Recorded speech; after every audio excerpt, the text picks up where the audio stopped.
also. I am the master of my fate. I am the captain of my soul. Today, President Mandela takes office in Pretoria, balancing black aspirations with white fears. Remember this day, boys. This is a day our country went to the dogs. Brothers, sisters, this is the time to build our nation. All of the whites are cheering for South Africa. All of the blacks are cheering for England. How long before the World Cup? Don't get your hopes up. We're a damn disgrace. I've been invited to tea. Who? President. Tell me, Francois, how do we inspire ourselves to greatness where nothing less will do? How do we inspire everyone around us? What do you want? I think he wants us to win the World Cup. This rugby is a political calculation. It is a human calculation.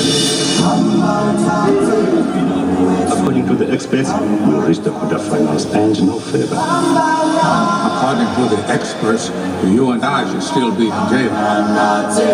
Times change. We need to change as well. We become more than just a rugby team. Did you ever imagine this? How could I? Do you hear? Listen to your country. This is it. This is our destiny. I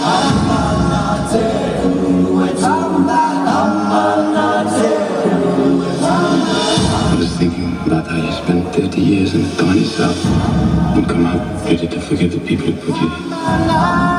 I am the master of my fate. I am the captain of my soul. Ladies and gentlemen, please welcome Hall of Fame sportscaster for CBS, Leslie Visser, and her guest, captain of the Rugby World Cup winning Springbok team and the inspiration for the film Invictus, Francois Pienaar.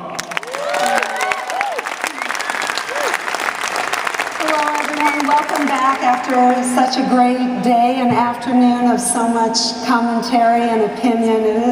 It is a privilege to be here, and especially with this man whose story we never get tired of. If there is one person, one story who knows the power of sports to change the world, as Nelson Mandela taught all of us, it is this man. Francois, welcome. First of all, what do you know of Mr. Mandela's condition? Hello, Leslie. I speak to my friends back home. Madiba we call Nelson Mandela Madiba, which means father. He's very ill. You know, he's 94. He's frail. But we love him so much that the world, every time Madiba has a checkup or he goes to hospital, it's on CNN, it's on all the major stations across the globe, because he's such an inspirational leader. But we must not forget he's 94 years old. We want him to become 194, maybe 994. So he's not well, but he's not in bad shape. That's what I hear from back home. Okay, well that's excellent to hear. We can all not hear it enough of the moment when Nelson Mandela gave you the cup. Will you share it with us? I often say that it's impossible to describe it in words that's going to do it justice, because it was such an emotional journey. You know, I didn't appreciate the power of sport before we went into the World Cup in South Africa in 1995. I mean, maybe a lot of people know the story, but for those that don't, you know, we were not the favourites going into the first ever World Cup in South Africa. Our country has just crowned its first white-black president. We've got a terrible past when you look at apartheid, and rugby is followed by the majority of white people in South Africa. So when the Rugby World Cup came to South Africa, it was a sporting event, and for me as an individual, you know, when you're a sportsman, you're quite myopic in your focus. All you want to do is you want to measure yourself against the best in the world, play as hard as you can, and the ultimate is to win. You know, you saw some wonderful athletes here in the Olympic Games. It's all about winning. That's how you measure yourself. So when the World Cup came to South Africa, the country was divided, especially the black people didn't support, I would say, much stronger feelings towards the rugby team because it was a symbol of apartheid. But because of this great leader and this great man who said to all of South Africans, you know, these are our boys, but he did it in a special way. I mean, there's so many stories, Leslie, I can share with you before I get to the moment when he handed me the cup, just to contextualize it. You know, we were playing against Australia in the opening match and they were undefeated, and we were finishing our last training session and we heard that Madiba was coming to visit us. And when the helicopters landed, I went and greeted him, and I walked him over to the team, and the team lined up to meet him. Now, a lot of the players would never have met him before, and he would not have met them. So when I walked up to the first player, whose name was, I recall, Quibus, and I was going to say, Madiba, this is, he said, Quibus. And he shook his hand, and then he walked on through the team, and he shook the hand of each and every player by name. He knew all their names. You know, and that was just, I was absolutely gobsmacked by it, that he took the time to learn their names. And, you know, in life, one of the small lessons I teach my children is you always look somebody in the eye and you say hi and remember their name because, you know, it's a sign of respect. And this journey continued, but the ultimate was the picture you see on the screens behind us, when I had the privilege to share the stage with him. And what is he wearing? You know, he's wearing a symbol that a lot of the black people in South Africa saw as a symbol of apartheid. He wore a springbok on his heart, and he said to everyone in South Africa, support these guys, they are boys. And I was, when he gave me the cup, I wanted to hug him, you know, I wanted to just, because you just won, it's the most unbelievable feeling. And he said some nice things to me, and I said some nice things to him, and the tears swelled up in my eyes. Because one thing I'll never forget is the beautiful smile. I mean, he was so proud as a leader of a very young democracy, you know, that we won the World Cup. As you've shared with us, his contributions are so unequal, but conversely, you learned the African national anthem, Nkosi Sikelel. Did I get that right? Very good pronunciation. Yeah, I come from an Afrikaans community. I grew up speaking Afrikaans only. And our national anthem has got 5 languages. It's Afrikaans, English, Xhosa, Sotho, and Zulu. You know, to learn that was difficult. I can't speak English properly. I've only learned that later on in my life. But it was very important to sing our national anthem. And I don't want to over-dramatize this. I don't think that's possible, do you? But, you know, at the final, I was the first guy who knew how to sing it. And I sang it with pride because I realized the importance of being able to sing it with pride. But at the final, I couldn't sing. And the reason I couldn't sing is because I knew if I would try to sing, I would cry. You know, and if you're a rugby player, you need to be tough. You can't, you know, it's not cool to cry in front of people. The whole world is watching. And the reason I was so emotional is just before we left the changing room to go onto the field. And if you imagine, you know, your biggest deal you've done in your life, the biggest sporting event, and there's some wonderful athletes here, you know the feeling, how tense you are and how prepared you are and how focused you are. So we were in the changing room getting ready for a game, the biggest game in our lives, when there was a knock on the door. And the door opened and in walked Mr. Mandela. And he wore our jumper, you know, he wore a Springbok jersey. And when he turned around, my number was on his back. So when I ran out and I stood there, I mean, I was so emotional, I was so ready to play, you know, every fiber in one's body is just ready to go. And I couldn't sing because I knew if I would sing, I would get very emotional. I think that's such a great story. I think the world did regard that as the moment South Africa went from apartheid to democracy. Is that overstating it? You know, it's almost understating it in a way, because what happened in South Africa in the 24 hours since the final whistle blew, it's impossible to, again, explain or to capture. For the first time in our country's history, everybody was a world champion. Everybody, for the first time in our history, smiled. And the streets were just filled with people. People rolled out in the streets, cars were, and it was just, the nation came to a standstill and became a big party where different races, different religion, people that were opposed, they were angry at each other, were world champions. And that gave us a platform. You know, there were deep wounds in South Africa, understandable wounds, and healing started. So it gave us a kickstart, you know, to build on a young democracy, to start readdressing what happened in the past, and to become a beacon of light and an example to the rest of the world that, you know, people can forget their past and build a future together. What can athletes learn from that about their own lives, about being the master of their fate, the captain of their soul? Well, I think Carl Lewis described it here this morning. He said you've got to be the CEO in your life. But, you know, I think you've got to differentiate between a team sport and individual sports. In a team environment, it's a little bit more complex. I think it's tougher in an individual environment because it's you against the rest of the world. But in a team environment, you have help. And rugby is played by all shapes and sizes, and it's quite a complex game. So to answer your question, I think, you know, if you manage to play sport, you're very blessed, because sport teaches you a lot of things. And we heard about education, we heard about health, a lot of good things. It teaches you to understand people also better. And in our team, we had different religions, and we were all one, which is amazing. But I think when you get the opportunity to do something special, and we did something special as a team, there comes a responsibility with that. And as teams and as individuals, take that responsibility and influence communities and societies for the betterment of the communities and societies, and role models. You know, that's what kids want. They want role models. They aspire to people. So when the Olympic Games takes place, and Carl Lewis and a great friend of ours, Ilana Meyer, she's sitting in the audience.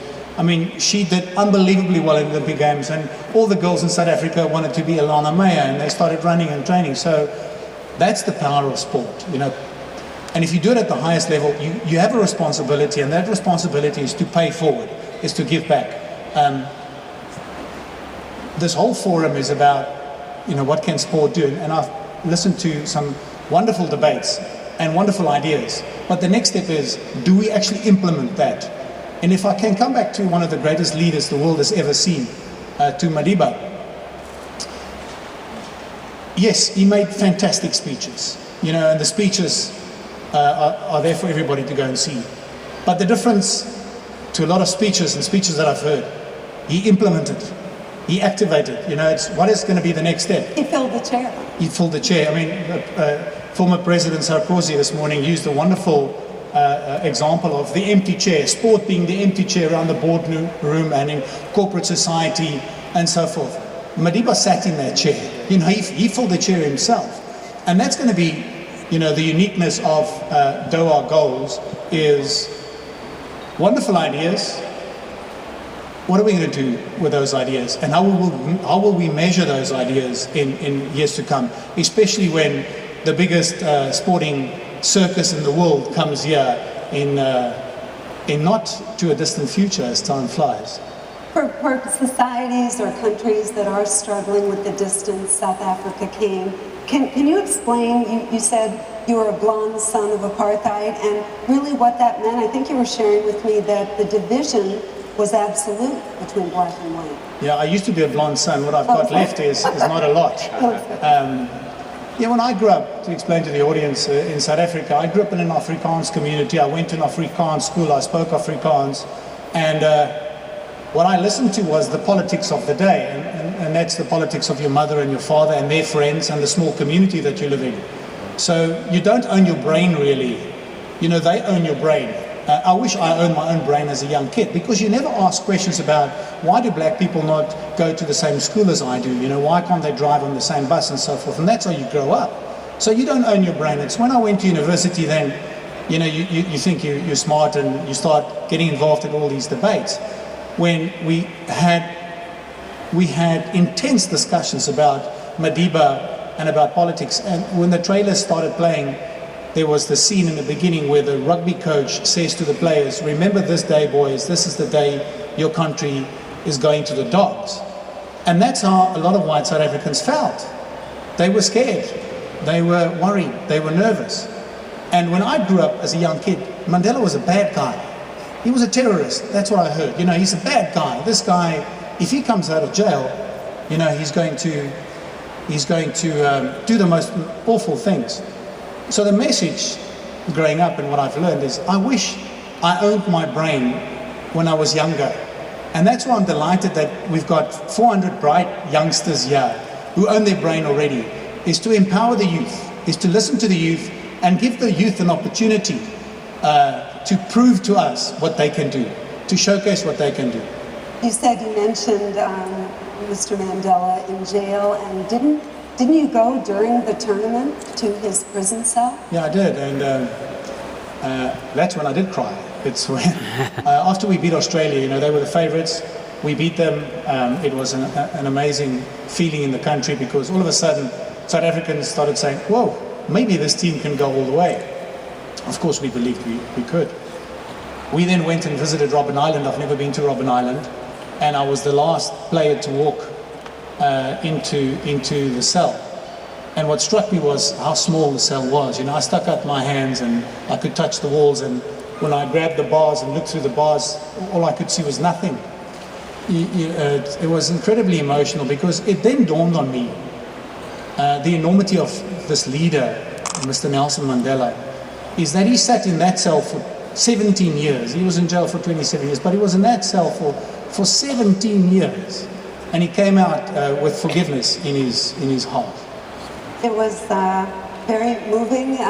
The movie we all know so well. Before I let you go, I'm friends with Matt Damon, and he told me he worked out like a crazy man to just try to approximate you. So did he do a good job? Well, he got the accent right, which I asked him there's two things I asked him, is to get the accent right, because whenever Hollywood plays a South African, we come across so dumb. It's scary, you know, it's slow, it's great, it's fantastic. We really come across as not the brightest species on planet Earth. So one thing I thought he got right was the accent. The other thing is vanity. Because there's a photograph, and I'm so happy it's not on the screen, but when I was given the cup from Mr. Mandela, and I raised the cup above my head, when I looked at that photograph, my pants are really high up. And the reason my pants are so high up is when, you know, I was taught whenever you meet important people, you need to be neatly dressed, and you stick in your shirt. My shirt was sticking out, so I stuck it in and I tightened it. But I tightened it so high that when I lift the cup, my pants were almost sitting under my... So I said to him, can you just drop the pants in the movie, please? And he did that. He was true to his word. But the movie is, there's some parts of it that I really like. There's other parts that I really don't like. An athlete doesn't like the sports scenes. It's weird, you know. Yeah, the sports scenes are difficult. But when you sit and watch your life, and a part of it on the screen, it's bizarre. It's weird, but it's very blessed. You know, I'm not saying it glibly. I was very lucky. You know, I was so lucky to be able to share the platform and experience firsthand the power of sport. Well, we see that power going forward. Isn't Rugby Sevens going to be in Rio? Yeah, very excited about that. So in Rio, for the first time, Rugby Sevens will be played, and it's now Rugby 15 is played in 120 countries in the world.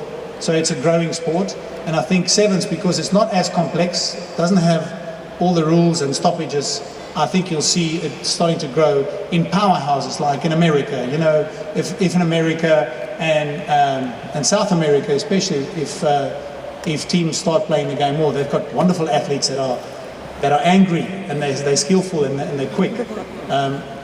You can now win a gold medal by playing rugby. I think it's wonderful. Just finally, you have a foundation. What is it that youth, the games in London were aimed at youth? What would you like to see for generations to come with sports? It was mentioned the whole time this morning, education. You know, for us, I started something 10 years ago, and you know, that's part of the responsibility. It's called the Make a Difference Foundation. I like acronyms. It's MAD. It's the MAD charity, and typical rugby guy. Got to be. I mean, it's from a rugby player.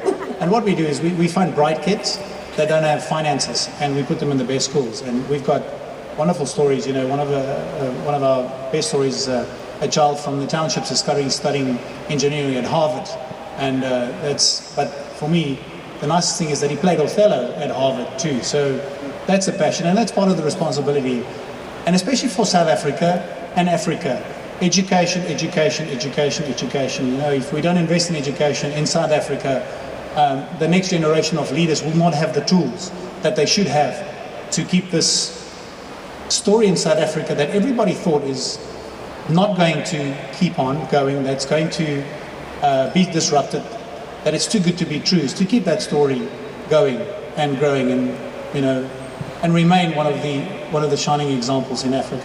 But even for your own story, I think many people probably thought, well, he's the captain of the all-white team, he must have come from money, but sport provided you opportunity. Oh yeah, no, we grew up without money, so I also, you know, you either grow up on the other side of the railway line or this side of the railway line. I think I grew up on the railway line, I just managed to dodge the trains. But sport gave me an education. In South Africa, sport is popular, and because I played cricket, which is a game the Americans don't understand. You play for 5 days and there's no result. You know, what is this? This is a game. It's coming to America, though. I know they are. David Hill. I think it'll be unsuccessful. Okay. So I played cricket and rugby, and because of that, I got a scholarship to go to university, and I studied law. So rugby and cricket gave me a break. So it isn't just that moment of the World Cup. Sport had helped your life from an early age. Oh yes, and I guess, you know, I listened to a lot of Uber stars sitting in front of the platform, and they will do tomorrow.